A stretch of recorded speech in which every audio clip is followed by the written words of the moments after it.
Tanner here. Just wanted to give a quick heads up. During the course of this podcast recording, we used a slur to refer to the Roma people of Europe that were featured as characters in this movie. In this edited version, we have bleeped out those words, but we have left the conversations in because we still think that they held some valuable thoughts. For some people, including myself at the time of this recording, it wasn't a word that we commonly associated with being a slur, but we know better, and we hope that you stick with us as we try to uphold the RPG Academy to the highest standard possible when it comes to inclusive content. So we apologize that these words made it into the original recording to begin with, but we hope that you can listen to this edited version and enjoy it. Thank you. Class, please be quiet. Shh. It's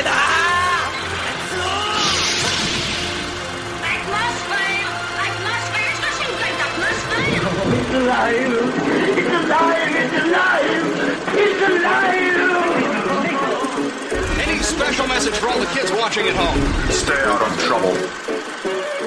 Welcome to the RPG Academy Network presents Film Studies. Welcome, classroom, to our first episode of the RPG Academy Film Studies. I am Kalum and I will be your teacher of foreign cinema. Today I've got, I don't know if they're students or co-teachers. Please introduce yourself. Hi, I'm Tanner from Shadow of the Cabal podcast. I'm the cool substitute teacher that has a ponytail. You're not the only person from the Shadow of the Cabal today with us. Hi, I'm Dakota. I'm also with Shadow of the Cabal. And we got a very special guest. Yeah, hi, I'm Camille. I'm from Demipia. Good times. I'm not sure what kind of teacher I would be. Today, for our first episode, we have watched a French movie from 2001 called Brotherhood of the Wolf, Le Pacte des Loups in its original title, a movie directed by Christophe Gans. We have to give a few little warning. This movie contains some sexual violence, a bit of nudity, as well as some graphic physical violence and violence towards animals. I did not remember that properly when I picked it. Yeah, it definitely earns its R rating in pretty much every way. We might also have some explicit language in this podcast itself, so sorry about that. You have been warned. So, first, drawing inspiration from Shadows over the Cinema, I will ask you to come up with a one-sentence review for this movie. Starting with Camille, what's your one sentence? A cheesy, bodice-ripping comic drama, but nonetheless quite an enjoyable one, though far too long. Dakota? I would have to parrot some of that. It's a very long, very French film that goes on a little too long, and it was something. I'm still not sure what I watched, but I watched something. And Tanner? I think that it is a fun action movie about secret societies and a cool sort of period drama, but it is held back by some utterly tasteless decisions and being entirely an hour too long. Yeah. Yep. Good call. It's not exactly a review, but my own sentence will be Homo homini lupus est, meaning man is a wolf to his fellow man. Ooh, you got Latin in here. Oh. I'm trying to bring the level up on this network. I'm trying hard. Well, Brotherhood of the Wolf certainly brought it down a couple notches. So the concept of the show will be to each time review a movie and give it a treatment through the lens of tabletop RPG. Without further ado, I will give a not so little plot summary of what happened in this movie. So spoilers alert, if you want to watch this movie, better not listen to this episode yet. The film starts amid the French Revolution, with an aging nobleman as our narrator. A mob is screaming for this narrator's head, but the guillotine will have to wait. The old noble has memoirs to finish writing, and the story of the most secret conspiracy to tell us. Flashback to 1764, in some French rocky countryside where a peasant woman fails to flee from some unseen threat. a mysterious beast terrorizes the land of Gévaudan.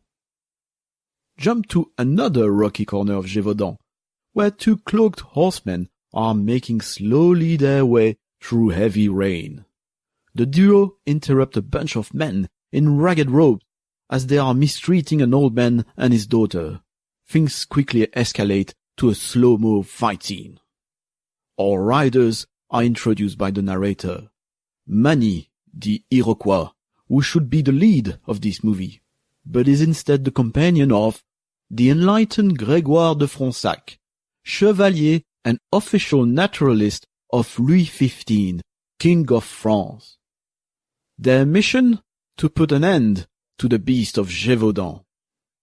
Arriving at Morangias, the local fancy castle, they are welcomed by Thomas. Oh look, it's the narrator when he was younger. As they warm by a fire, the chevalier explains that he doesn't believe the beast exists. The young Thomas expresses his enthusiasm about all things quotation mark enlightened in Paris, which includes free love and libertine practices. The chevalier is happy to indulge in the young man's curiosity and even lends him some libertine pamphlets to read. Over a lavish banquet with all the local nobility, the chevalier is introduced to a plethora of characters. An army officer, currently failing to stop the beast. Sardis, the local clergyman, who doesn't seem too bad, but complains about the king not doing more to uphold Christian values. The lady of this castle, Morangias, who seems super religious herself. Her son, Jean-François, who lost an arm in Africa and has a super creepy je ne sais quoi. Her daughter, Marianne, an innocent yet witty and flirtatious young lady. Her love is apparently pursued by everyone around here. And the chevalier apparently falls in love with her immediately. The party is the occasion for the chevalier to entertain his host with stories of his time across the ocean in Nouvelle-France, while softly challenging various racist views about many and Native Americans. All sorts of crazy rumors are exchanged. The beast would be a warning sent by God for the king to uphold Christian values. The Pope himself is rumored to have sent a super spy to sort this out. Time passes, hunts are organized, hundreds of regular wolves are killed. Manny is mad about it. Manny kicks the ass of various no-gooders. Hill's people turn crazy by the event. Manny is called a witch, but the beast is still at large and killing. Meanwhile, the chevalier does science, draws portraits of everyone, and courts Marianne, who is a big tease. Also, the chevalier, Thomas, and Manny regularly go to a crazy big and fancy brothel, with a small door but bigger in the inside like a erotic TARDIS. There, the chevalier meets the mysterious Sylvia, an Italian prostitute who uses tarot for divination and is super ominous all the time. She also asks the chevalier, "Draw me like one of your French girls." Finally, Manny and the chevalier work out that the beast has man-made jaws made of metal. They found a metal fang on one of the victims. And that it is accompanied by a mysterious figure. The audience sees in a flashback that the handler has some creepy right arm with creepy fingernails. But everyone had enough of the chevalier, and nobody wants to listen to him. The king is sending an NPC to replace him. Also, Marianne was sent the drawing the chevalier made of Sylvia naked, and she's super mad. Her brother is super protective and creepy about it. The chevalier pushes the one-armed sod to the ground. Marianne jumps to the side of her brother and tells the chevalier not to come back. Side note, in the other version of the movie I saw, the chevalier also alters the corpse of a wolf to make it look like a big monster. That's under the order of the king, and he's super upset about that. Anyway, the chevalier and Manny go away. Sylvia, wearing a fabulous outfit, meets Marianne at the church and tells her that despite all the sex, the chevalier only ever loved Marianne. The chevalier and Manny are about to board a ship when Thomas brings them a letter from Marianne, asking the Chevalier to come back. She wants to meet him in a farm and give herself to him. Also Thomas wants the three of them to have a last hunt, in a Iroquois fashion. But first, love is in the air. The Chevalier meets Marianne at the farm for some sweet premarital love. Sadly, the farm is attacked by a big CGI creature. It's the beast of Gévaudan. The beast kills everyone at the farm, but stops after smelling Marianne. It seemed the creature liked the young lady's perfume and decided to turn away. Thomas, Manny and the Chevalier go on their hunt. It seems promising at first, but the beast escapes their trap. Manny goes after it alone and finds its lair, where men are holding dogfights. Despite his slow-mo moves though, he gets caught, tortured, and killed. The Chevalier finds Manny's corpse in the forest and gets super mad. Using maps, he works out the location of the lair, but people are still not keen to listen to him. Taken by madness, the Chevalier puts on war paint and goes to the location. There he finds the bunch of ruffians we saw several times. Kills everybody. He finds weird African paraphernalia, Latin markings, creatures informal. Even the beast in a cage and instruments used to torture his friend Manny. More men are coming, and he flees the place. In the morning, the Chevalier sets up a bonfire as a final rite for Manny. He is confronted by Sardis, the clergyman, who confesses being behind everything. Ha ha ha ha ha. Nobody will believe the Chevalier anyway. He is arrested for murder and heresy. In jail, the Chevalier is visited by Sylvia, who explains she is the spy sent out by the Pope, and offers more details about Sardis' conspiracy. He created the beast to pressure the king to uphold Christian values. Then Sylvia poisons the Chevalier, who dies quickly. The Chevalier is buried, and Marianne is very sad. But wait! Here's Sylvia and a bunch of dudes. As soon as everybody is gone, they dig out the Chevalier. It turns out it was just a ploy to fake his death. Meanwhile, Jean-François, the creepy one-armed brother, surprises Marianne in her bedroom and confesses having incestuous feelings towards her. He also reveals the secret that he still has a right arm, but a weird-looking one with long, weird fingernails. Jean-François then proceeds to assaulting Marianne off-screen. We are now taken in the midst of some ruins, where a crowd of people wearing wolf masks are gathered. Turns out pretty much all the nobility of Gévaudan was involved. Sardis the clergyman starts a big speech about Christianity and having more beasts across France. But he is interrupted by the face-painted Chevalier. The Chevalier kills a bunch of minions, he even scalps one. Soldiers faithful to the king and led by Sylvia start shooting at the conspirators. The Chevalier and Jean-François have a final duel inspired by Soul Calibur. The Chevalier wins. Final goodbye kiss between the Chevalier and Sylvia. Sardis, the mastermind, managed to flee but gets devoured by wolves in the forest. Marianne was sick, but the Chevalier heals her using Manny's Native American medicine. Back to the French Revolution, where an aging Thomas finishes his narration walking towards a guillotine. Final romantic images of the Chevalier and Marianne sailing away in the sunset. The end. Whew. Yep. Yeah. That was, if that felt like it was long, believe me, watching it, it felt longer. Yeah, it's an accurate description to the length there. What was your guys' runtime? Because mine was like 2.5 hours. Yeah. Yeah, mine was like 2 hours and 20 minutes too. or something, yeah. I'm pretty sure the one I saw in cinema was shorter, though. Maybe I was just... Yeah, there's lots of different versions of it should be said. Some that add stuff, some that take stuff away. I watched a version that is apparently a Korean Blu-ray copy of it. So I have no idea which version I watched, but... Very niche. Yeah, man. Yeah, So man. sounds like the original French/US theatrical cut was 143 minutes. Too long. Still pretty long. Still long, yeah. Hella long. It could have done the same thing in 90 minutes pretty effectively, I think. 100%.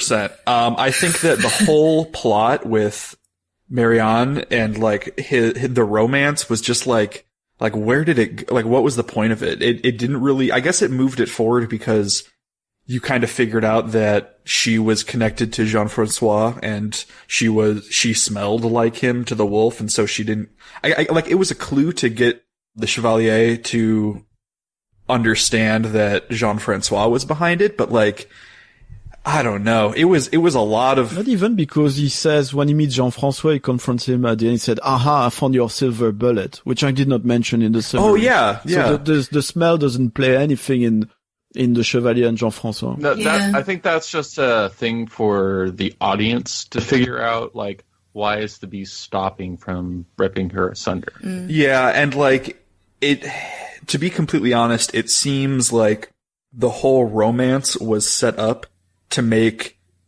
Jean-Francois's inevitable incestuous sexual assault of her happen, which is, and make it feel something. But it's like I said, just what a tasteless scene. Like, it just did not add anything except as like, yeah, the creepy one-armed dude is real creepy, huh? It's like proof. Yeah, like you could literally cut that scene from the movie and nothing would change. And but it's not like, yeah. There's one scene we couldn't cut from this movie. Are you talking about the pumpkins? Yes. Okay, so there's a part where they're about to go kick the Brotherhood of the Wolf's ass, yeah, and they're training with all their sick weapons and flintlock pistols, and they're shooting at pumpkins. And I'm convinced that Christophe Gans has no idea what a pumpkin is made of, because when they shoot these pumpkins, just straight orange paint comes out of them. It's not like pumpkin guts. It's not chunky. It's just some like... of them explode, though. Some of them explode, but it's like orange juice. It's like Nickelodeon slime comes out of them. It's so bad. Yeah, it was like Hammer horror for pumpkins. Yeah. It was really strange. Yeah, I don't know if maybe they just got like a discount and they're just like, guys, we gotta use these in the movie somewhere. But it was a laugh out loud moment for me. That's just like, you guys really don't know what a pumpkin looks like, and you're showing them over and over again. It was like several minutes of this too, right? It was like at least 3 to 5 minutes of them just shooting pumpkins. And like going back to I don't know if I missed something, but going back to the pointless clues as to figure out what the conspiracy was about. Apparently all he needed to do to figure out where they were was look at a map and draw some lines, and boom, there it was. I don't know if I missed something on how they explained how he sort of triangulated the position of their lair precisely, but it seemed like the core clue for that scene was look at a map, and he figured it out. It was like the very first thing you would expect someone doing when there's been an attack. You say, okay, where are they? And yeah, I trust them. Is it a movie you would recommend to tabletop RPG fans?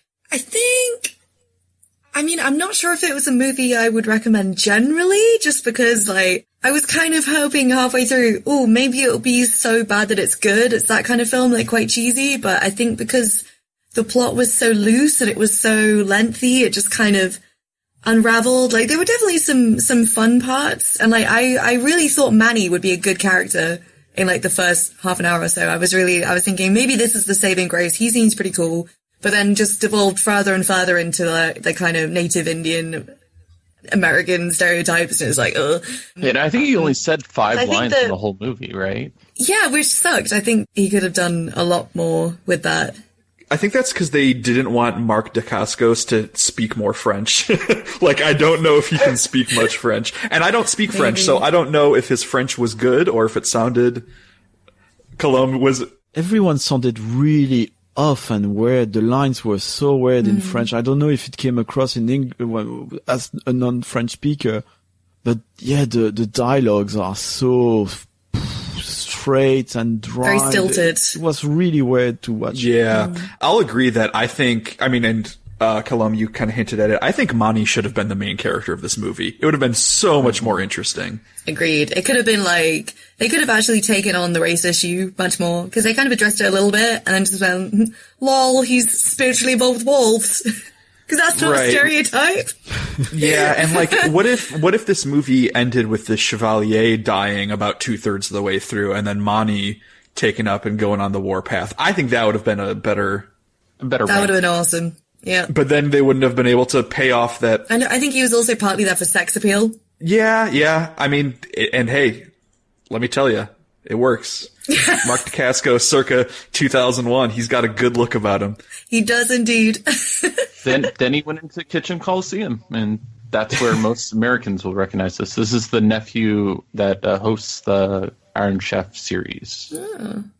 For those that don't know. He upgraded. So Dakota, is that a movie you would recommend to tabletop RPG fans? No. I was sitting here and thinking for a moment how I would describe this movie, and I would say it's like Sleepy Hollow meets Hot Fuzz. Yeah, that is a good take. I totally agree. Yeah. But it's really bad, and you should just go watch Hot Fuzz, because Hot Fuzz does much of the same thing that this film kind of tries to do.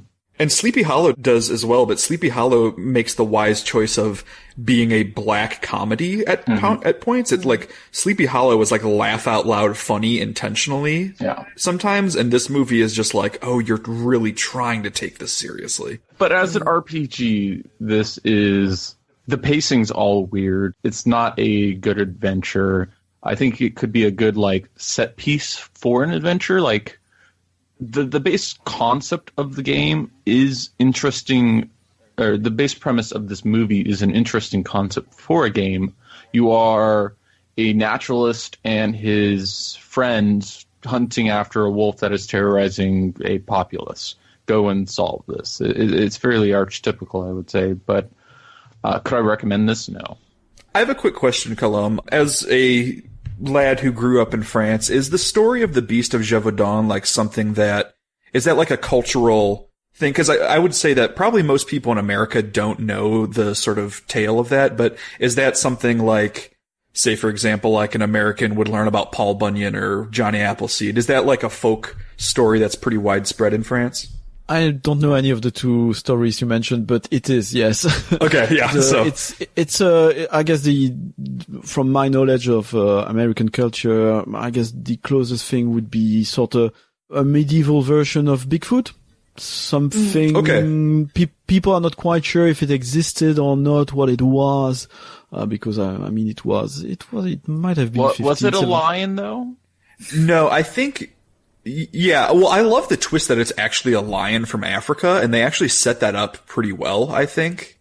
But I think the historical Beast of Gévaudan is definitely, everyone agrees that it was just multiple wolves, and nobody knew everyone just assumed it was one wolf killing everybody. I don't recall an agreement on that. Again, it's, it's like speaking about, different conspiracies, not in the sense that the traditional story of Gévaudan involves a conspiracy, but in the sense that there's so many theories. It's like it's one of the things which were very fashionable in the late 90s, where there's been a fad around X-Files and a lot of shows about different folk tales, mysteries, from aliens to Brocéliande forest to Merlin. And this sort of things, people were very curious about that. And I was definitely, as a teenager, fascinated by any kind of legend, which might have been true or not. And Beast of Gévaudan is certainly one of the famous ones.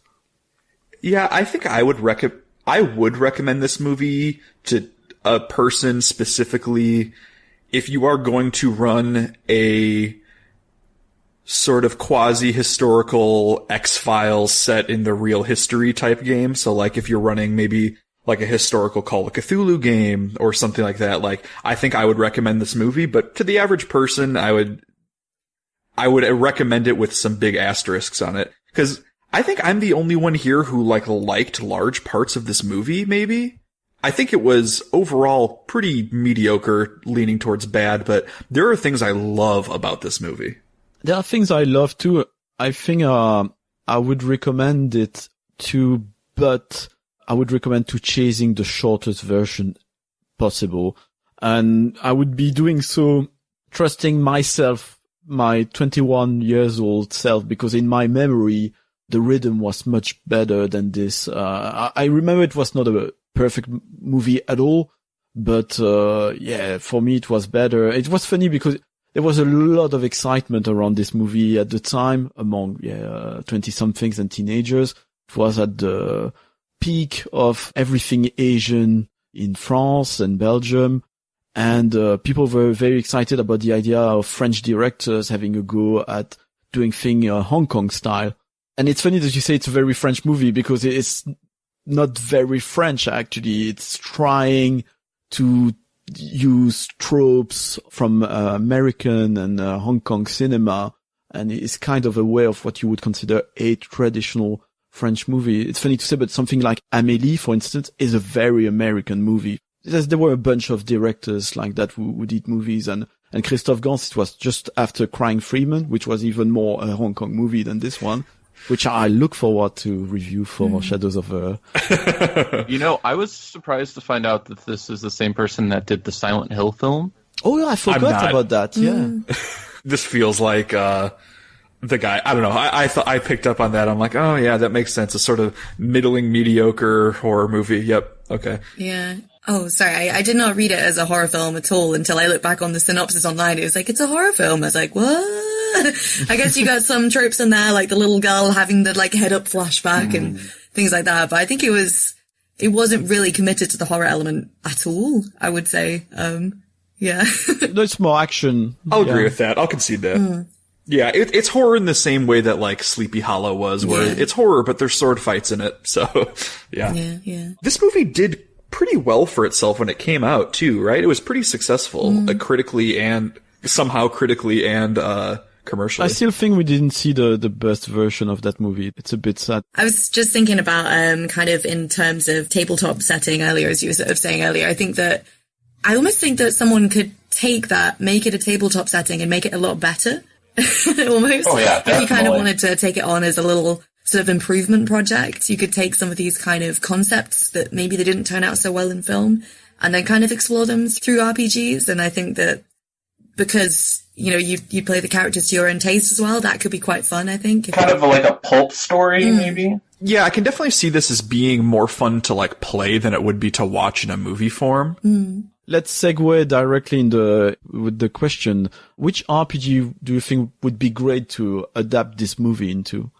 Well, I'll just say before I give a real recommendation, I think the RPG Academy, they did a show and tell about a Savage Worlds setting called Blackwood, I believe. And Blackwood, if I recall correctly, is directly inspired by this movie. I think Oh, really? Yeah, I think the way they sold it was like Brothers Grimm meets Brotherhood of the Wolf meets The Witcher. And like, that is a golden triangle for me, at least. So, I think that there are people who are running with this type of theme and tone and setting. If I had to like set it if I had to run this sort of as a tabletop RPG, I would probably use one of the many Call of Cthulhu systems, I think. And I would maybe put my own twist on it of being like, oh, there's this beast roaming around and everybody's blaming each other for it and it's the devil's work. And then I think the twist would be, of course, that it's some Lovecraftian horror that's manipulating people into actually murdering each other and everybody just thinks it's a werewolf or something. But I think sort of the investigative cryptid hunting that is the Beast of Gévaudan and that story. And then obviously like there's cults and stuff mixed in. It's like, it's pretty much ready to go, I feel like, as a Call of Cthulhu adventure personally. I was thinking, that Cthulhu would be such a fun system to do that with, especially as like, surprise! It's the Cthulhu mythos! That would be great. Yeah. And also, I was just thinking, like, while I was watching actually, I don't know if you guys have played the game Werewolf before.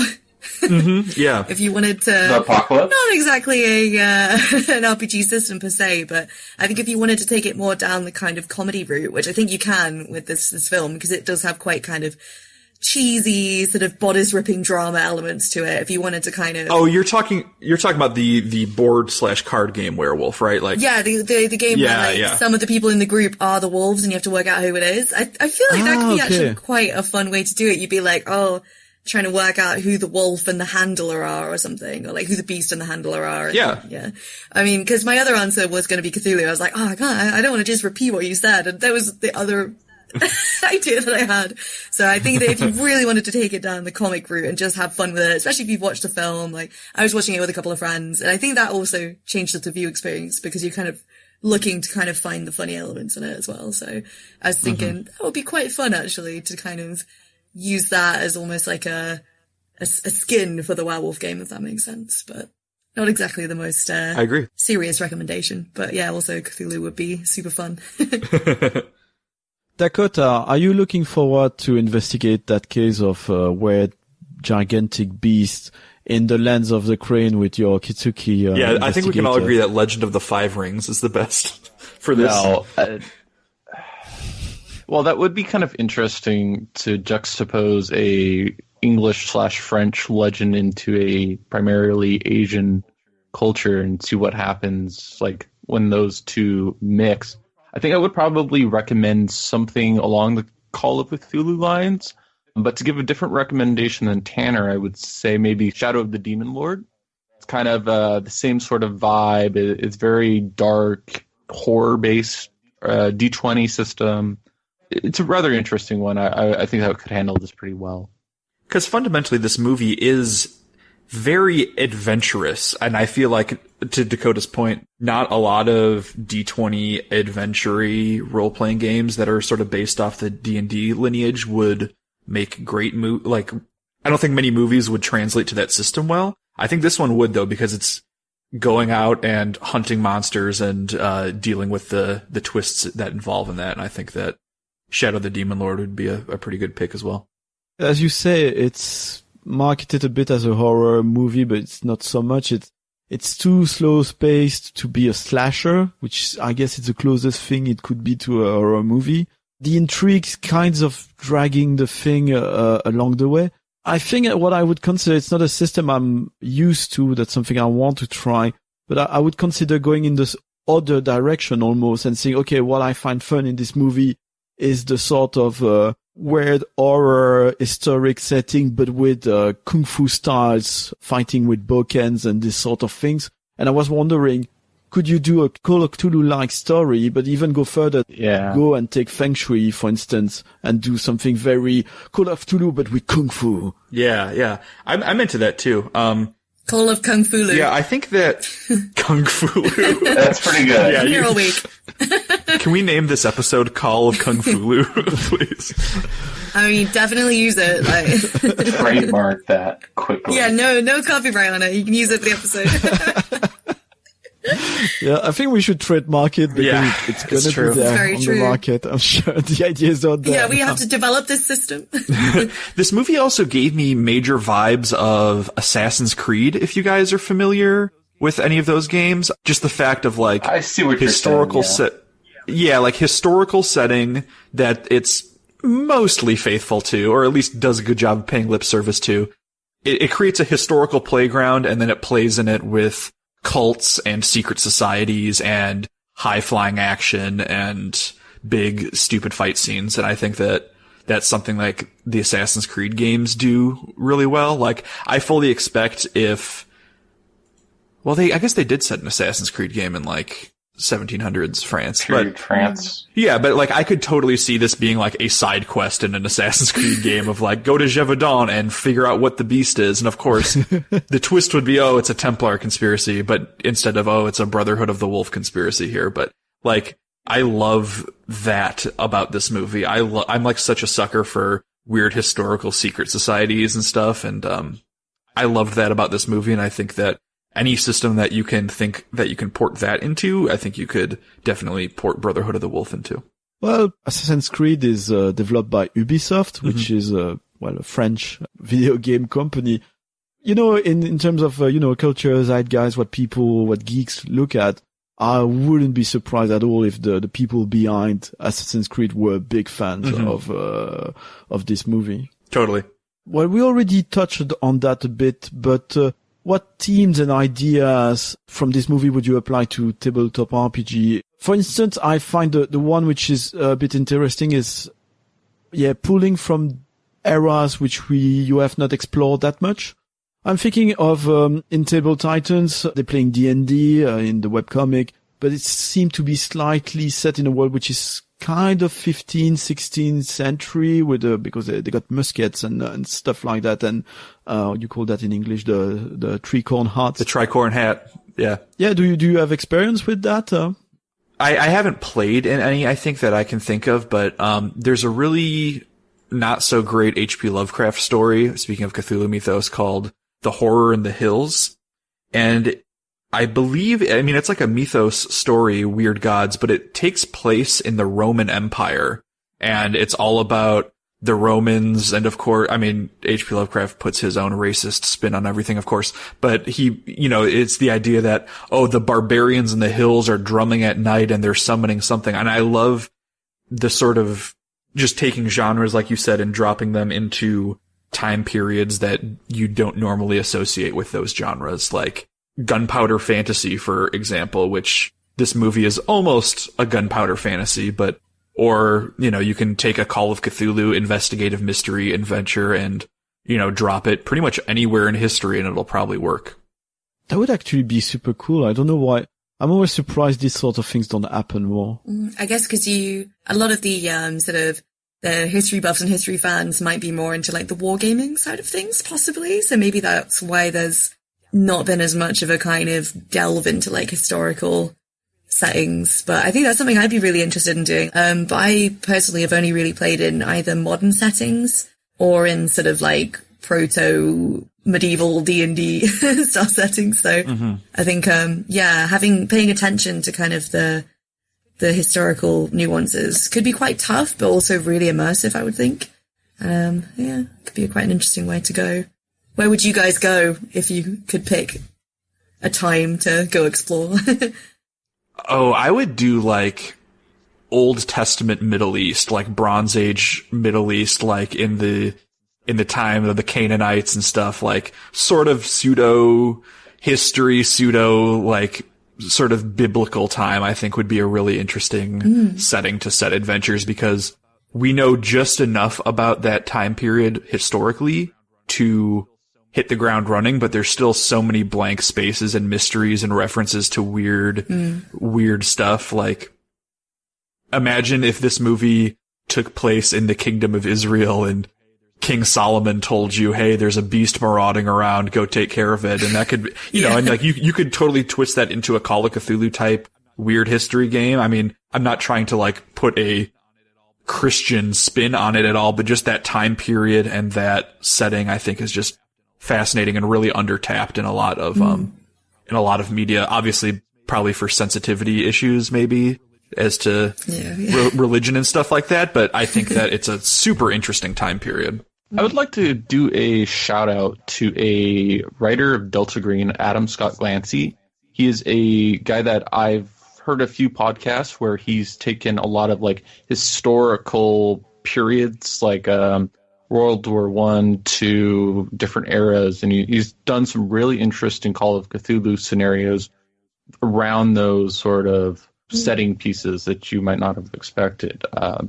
Very knowledgeable guy from everything I've heard. Highly recommend looking into his stuff if you have some interest. I would recommend for inspiration to pick an era. I made this recommendation many times already, to check the show by Dan Carlin called Hardcore History. It's a podcast. Not all the episodes are available for free, but they're really worth price. And he covers so many different eras and go very deep in those eras, and even just so many stuff in there where you're like, wow, why isn't there a game just about this? He's got a series about the King of Kings, which covers all the Persian, the Assyrians, and their contacts with the Greeks, the Spartan, 300, this sort of things. Got a series about the fall of the Roman Republic. Recently made an episode about the Celts and how they interacted with the Romans and shaped Christianity also. And yeah, you're right, biblical times, ancient times, Greek times, antiquity, 14th, 15th century. There's an episode which is one of my favorite about the Siege of Munster, which is this crazy thing in the 15th century with, sort of a kind of a Charles Manson situation, but at the scale of a complete city in West Germany, at the center of Europe, and at the same time, at an age where writing was pretty much like the internet today. It was something new, something people were not used to. which brought a lot of so-called or rightfully called fake news. And suddenly the information travels much, much, much faster than what people are used to. And someone sent a message saying, hey, there's free food over there. And you got thousands of people showing up in a city suddenly and then turning it upside down. So yeah, hardcore history, I cannot recommend it enough.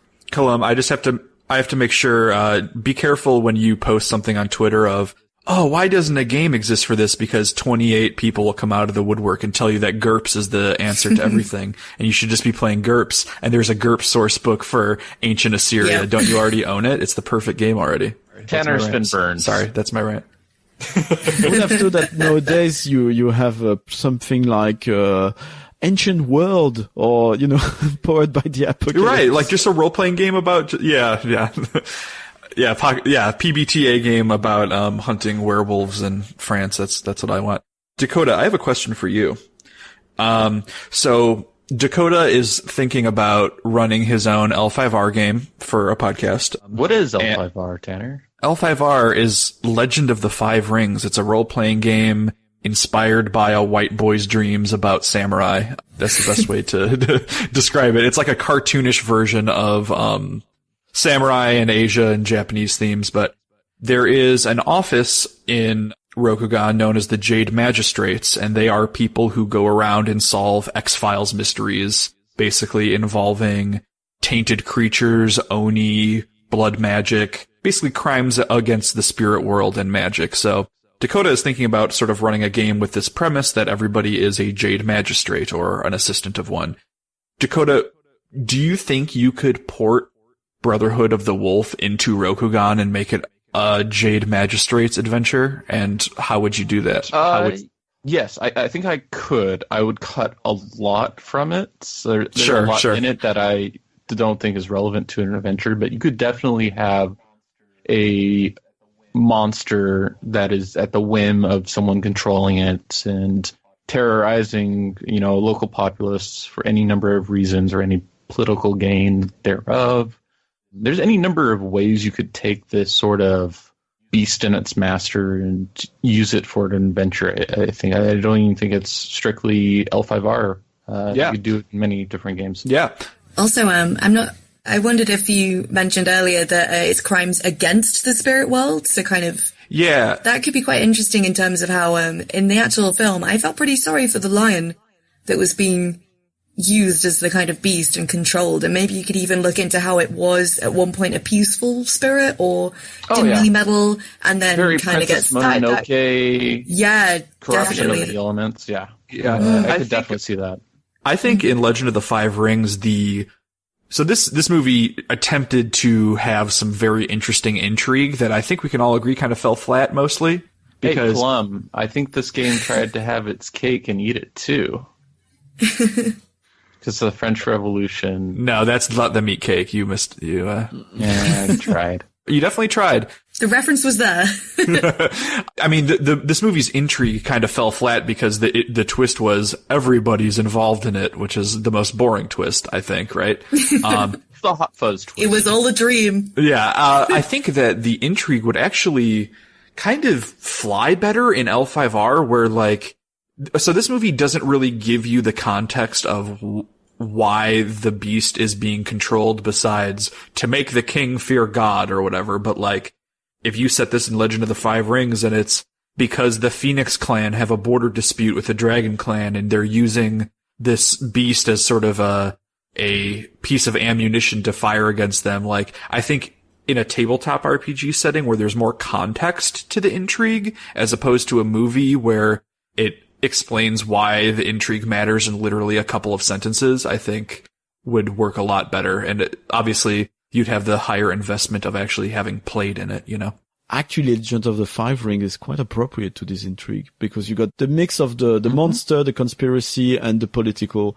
I think part of the problem with the movie also, it's not only the intrigue, is that it's sort of trying to do three things at once. It's doing the action, it's doing the intrigue, but it's also trying to do some kind of love story. So I think it could do two of those and it would be interesting, but doing the three is certainly not working. And coming back on the movie, the character of Marian is, is bringing tears to my eyes because she's there and she's doing nothing. She's worse than the Green Lantern's girlfriends in the fridge. She's a victim all along, and it's so weird that she doesn't achieve anything. And then Sylvia, the Italian prostitute, it's a funny character. It's like someone showed up and created this character, as a role player in an RPG, and I've got this cool character. She's a spy for. Yeah, it's like the Game Master's PC. I think her setup is an awesome setup for an NPC in like a historical game of here is the prostitute who is secretly working for the Vatican as a spy and assassin. That's dope. Thumbs up to that. But like, right. I agree with what you're saying that every female character in this movie, all two of them, I should say, is either, there's three. There's that gets killed. Marianne, who is... As the woman with the lamb. The woman with the lamb is a very important scene. Yeah, there's the evil woman, part of the Brotherhood of the Wolf, the mother. Is there any woman in this movie that isn't sexualized, serves to be a pawn for a male character to do something, or a terrible stereotype? Roma stereotype? I doubt it passes the Bechdel test. No. Of like two women having a conversation, not about a man. I don't think there's even women having a conversation. Yeah, I was gonna say. And you could, if you're a shitlord, you could say, that's historically accurate. And I would tell you to go fuck yourself because guess what? Women have been in history, dude. So, it's crazy. Yeah. There's just no excuse for it. I think it's I guess you could say it's a product of its time, but I would like to think that in 2001, maybe we knew better, but I don't know. It's 2017 and that's true. Still not doing so great. Getting better. Well, but anyone has any themes and ideas for tabletop RPG to take out of that movie? I definitely like the mystery elements. I know that they're a little ham-fisted in the film, but I think that if you strip it back to its concepts and its basic plot, I think that in a tabletop game, the mystery elements and having to go out and hunt and sort of questioning the rich folk as well. And I think that could be a lot of fun. I think it would be really fun to just run as a campaign in itself, or just kind of take the idea of like the beast, which I think was probably the most appealing element sort of tabletop RPG wise, I would say.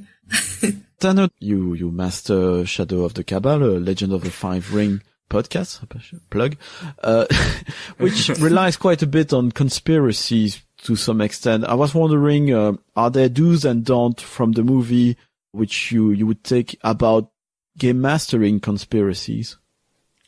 Yeah, I think that if you look at Brotherhood of the Wolf, he's very passively investigating a mystery. He's waiting for attacks to happen and then noticing, oh, look, it has a metal tooth, or he's waiting and an NPC says to him, oh, I use silver bullets. Like, those clues, he's not actively getting any of those clues. I think a lot of GMs might look at this movie as a way maybe to run a mystery, and I think that would give them only frustration, because this movie is entirely dependent on the quote-unquote the game master of the movie just handing the clues to them. There's no real way they don't go, this is over here. Maybe now we should investigate this person because it's connected. None of that happens in this movie. It's a classic sort of not great writing trope of the characters don't do things, the things just happen. And I think if you're going to run a mystery, you have to have pieces that the players can play with. You have to say, for example, this Crusader, this old Templar stronghold is clearly related to the wolf somehow. Go investigate it. Now, what clues are you? There seems to be a lot of activity in this one spot for being such a far off place. Here's something to look into, right? Sure. Yeah. And then when you look into it, there are solid concrete things that connect it to other things of saying, oh, this old Crusader stronghold, for example, used to be in the ownership of the Lady of the Castle. How is that connected? Now you go back to the castle and you talk to the Marquise and, get involved with that. You have to have a thread to follow, and this was the director or the writer or the game master, however you want to say it, just throwing things at the player characters and the player characters going, oh, okay, I guess that's the clue, which is not an engaging way to run mysteries, I think. Maybe the script is based on an actual play of a game, and the game master was giving clues to the players, but the players were, I'm gonna go seduce the daughter of the Marquis, and the game No, that master actually was sounds like, way more you accurate. find a silver bullet, okay? You find a silver bullet. It's like, for God's sake, someone throws a silver bullet at your head. It's a clue. Yeah. I can say that the main character in this movie is a very passive investigator. He never goes out. He never really investigates anything. He, like you said, passively does this, and I don't think that makes for a great game, because if you're just waiting for the GM to hand you the next set piece, you're not really investigating a mystery. You are just going along on the rails, more or less. If I was a player in this game, like you said, but I also subscribe to your same sort of mystery construction fundamentally. So we agree on that on some points. Yeah, you have to have these threads that you can pluck and follow, and that's the core of a mystery is, what path do you go down to find the clue? Yeah, it's the, what is it, the 3-clue rule? Yeah, the 3-clue rule is a good one. If you guys aren't familiar with that, just Google 3-clue rule. I think it's on a website called the Alexandrian, and it is a eye-opening piece on how to run mysteries in tabletop games. Yeah, highly recommend it. Interesting. As a player who kind of encounters a lot of mysteries in, cause Max, our DM, it's cause it's like a mystery horror D&D campaign. There's a lot of that goes on. I'm terrible at investigating. It's like my worst skill in RPGs. Give me some like role playing with some NPCs. I'll be fine, but I don't know what to get out of them, where to go. There was actually an investigative role playing seminar at Dragon Meet that I didn't attend in the end because I was busy, and I was like, damn it, I really needed that seminar. Cause I'm just like, what do we do next? Like, that's something I need to work on. So I'm definitely just gonna check that out because that sounds really useful. I need to figure out what Max is scheming, basically. Yeah, and like to your defense, I think that, say you were playing this game and you were playing the role of the Chevalier, and the GM says there's a mystery, go. Like, what do you do? Like, what do you pick up on? There's no threads at the start of the movie. He's entirely, like Dakota said, it's entirely reactive, waiting for the DM to throw stuff at you. So don't run a mystery like this in a tabletop game. It only kind of works in a movie, barely, and it definitely doesn't work at a table. If we were to sit down and rework this movie into being a proper mystery, how would you start the film off as far as like a lead goes? Like, what is the initial clue that you would give the players so that they could go out and start pulling at these threads? Oh, that's a good question. I would probably, and it takes a little bit for this to happen in the movie, but I would probably start the session of, here you are, you're at the crime scene, It eventually starts when they find the young woman filled with poison. But like, I would sort of just start the action there and then clearly connect it to a location, like the old Templar stronghold that they find in the woods, and, connect that to, say, the Romani who are here, and then connect that to the Marquis, and, and be able to, you have to start the funnel somewhere. Ideally, your mystery, I'm gesturing for these guys, but no one on the podcast can hear this, but your mystery should start at one point and then fan out into a bunch of different clues and scenes. A conspiramid, if you would. A conspiramid, if you would, yeah. And head out and fan out, and then it should all kind of come together. It should almost be diamond shaped if you're looking from top to bottom. And this movie is definitely just a straight line. Obviously it's a movie, there's not a ton but there's no like interesting choice he had to make even in like a mystery. And if there's no choice in your tabletop games, you're not playing a tabletop game. What did you think of the number of characters? Would that be too many NPC for a game? Because when I was writing the summary, I was like, who are all these people and why do they matter? I mean, I did not even detail the woman. There was her father, who turned out to be the guy taking care of the bees. There's the Marquise, there's her daughter, there's the priest, there's the hunter, the soldier. They're all kind of set piece NPCs. I don't think there are too many because there are never, 4 of them in a scene except for maybe the 1 or 2 party scenes that go on in this film. Otherwise, it's just a cast of NPCs that the players can go and interact with. It's just that the investigators in this case really didn't go out and talk to too many of them, really. Let's go to the brothel instead. And then the game master is like, the prostitutes gives you a clue. Oh, don't worry. I'm here to relax. Yeah, the more you say that, Kalum, I think that is actually what this movie is. It's a group of people trying to solve a mystery and a GM trying to railroad them and failing miserably. It's funny you see that because I find it's the opposite. It's the players doing nothing. I see the game master giving them stuff, introducing them to all the characters, and the player is like, yeah, cool. I'm gonna try to seduce the lady, and then I'm gonna go to the brothel. And I spoke. I thought this was a dating simulator. Mysteries and dating simulators are not mutually exclusive in my experience. Yeah. No, I don't know, but I kind of want to make one now. It's like even the character of Manny. It felt like this weird scenario of role-playing game. I find Manny's like, I did my character is super cool. He doesn't talk a lot, but he got super skills in tracking and fight. Okay, then the bard doesn't care about the main plot. The game master gives away stuff. The bards go to the brothel, go to this place. There's always someone actually giving them something. There's even the villains telling them, I don't like that about the king. I always put a silver bullet in my targets. Wink, wink. Yeah, I'm sure. Yeah, this probably won't come back to later, Africa. Right? I went to Africa. There were crazy beasts there, and yeah, the character is like,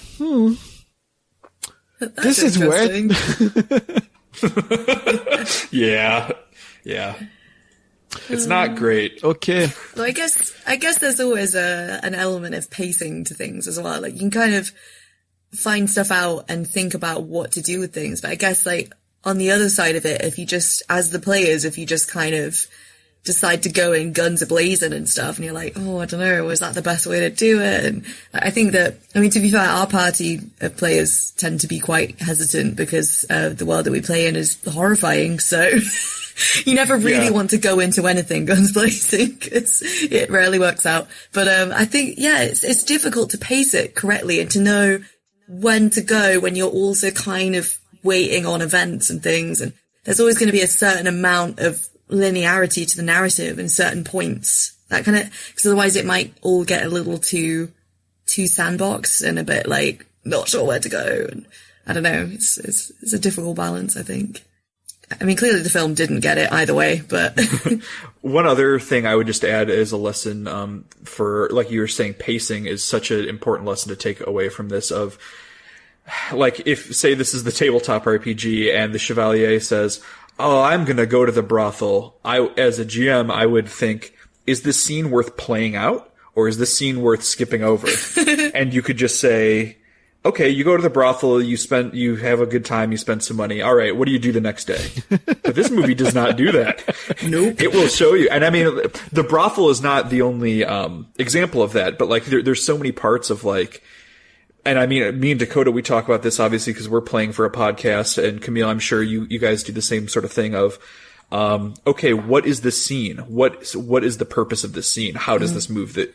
What am I trying to get out of the scene? There's lots of scenes that nobody gets anything out of in Brotherhood of the Wolf. Mm-hmm. And like, does this scene show you more about a character?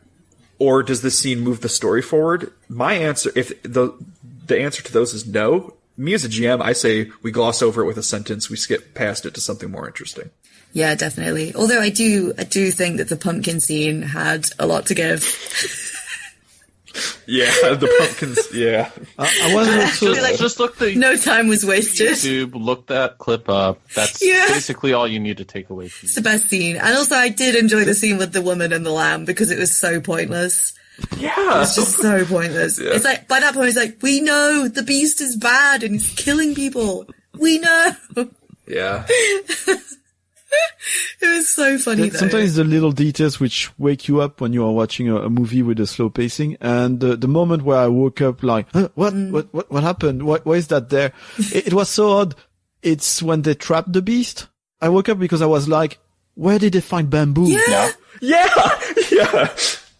Where did they find bamboo in France? Yeah. I was thinking the same thing.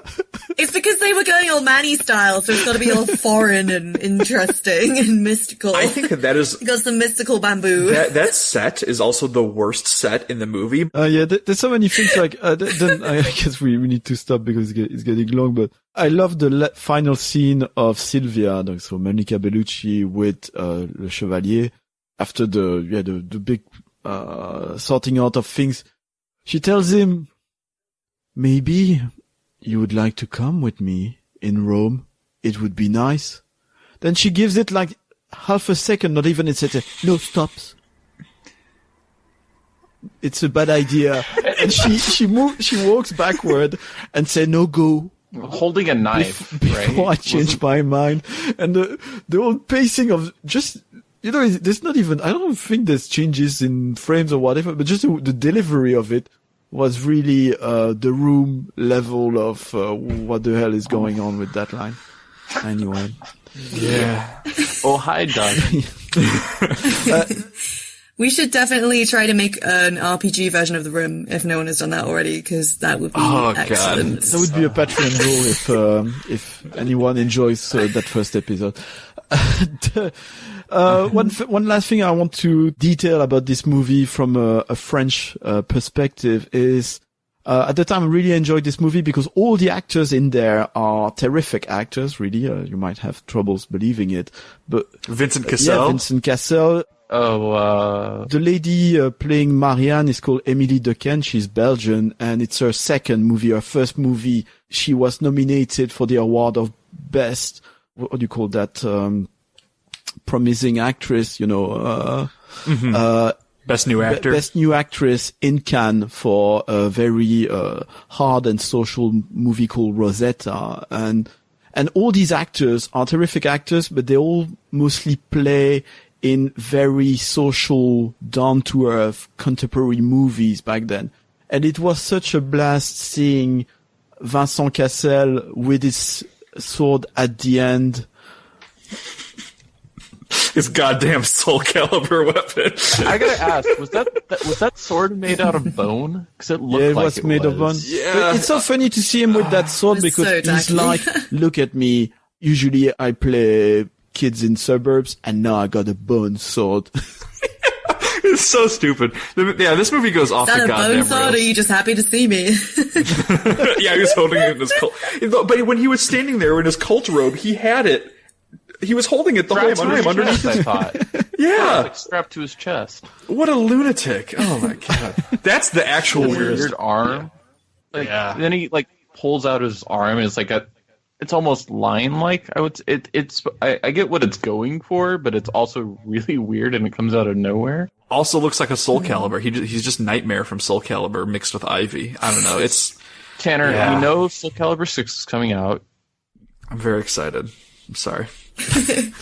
No, but it's a straight reference. I'm pretty sure that's when Soul Calibur came out, the first one, or maybe the second, and it's certain that it's a direct influence on the movie. So, yeah. So, I think that's it, right? I could not talk about this movie more. Yeah, we're good. I'm done I with think it. we've been diverging quite a lot. Well, we're I'm gonna getting start- close to being as long as this movie, if we could keep going. No, Yeah, no. we got to keep going to like 2 hours 20, guys. No. It's only right. No way. So I'm going to plug the Patreon for the RPG Academy. So this show is part of the RPG Academy feed.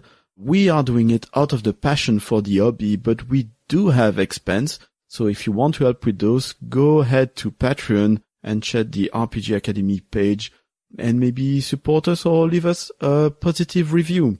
I am myself Kalum from the Rolistes Podcast, which is a London-based show about tabletop RPG fans across the channel, the pond, and beyond.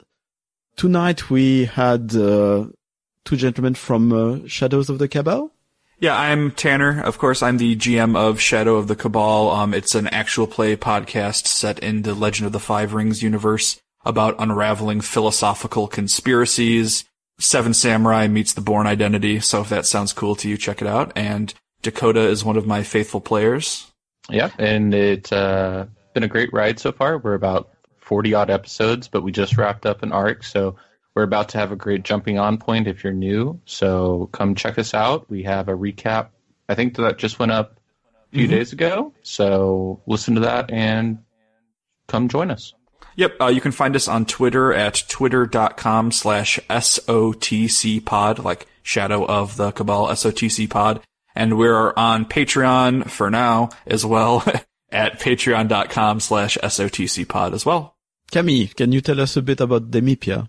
Yes, I'm Camille. I'm one of the unfortunate players of Demipia The Third Age, which is a homebrew actual play podcast using the D&D rule set, and it's like a horror / mystery, low fantasy kind of setting, and it's a lot of fun. If you fancy feeling horrified and laughing multiple times within 1 hour slots, it's the way to go. And you can find us on Twitter at Demipia T3A. That's Demipia The Third Age. But if you just type in Demipia, we'll probably come up. And we're on Facebook as well, if you want to catch us there. And you can listen to us on iTunes, Podbean, any of the big podcatchers. So, yeah, come check us out. I recommend to do so. So the concept of this new bonus show is that a different person's gonna edit the show and have the privilege of picking the movie. As any of you two already have a movie in mind for the next one? I thought I had some, but I'm gonna need to think about it more after watching this one because I don't wanna commit 4 people 2.5 hours again, so. I think I might have one. I want to think about it, but I might have something for this. Yeah. So. Mysterious. Okay, so we'll keep it another mystery to find out in the next episode of the RPG Academy Film Studies. Yeah, and if you guys have any feedback or anything about the show, feel free to send it along to us, pass it along to either me or Kalum or anybody in the RPG Academy. Let us know what you think, and thanks for listening to us whine about this movie. Yeah, thanks for dropping by. What's the motto? If you're having fun, you're doing it right? We didn't have a ton of fun, so we should go back to the drawing board. The Rim. That should be our next film. No. The Rim RPG.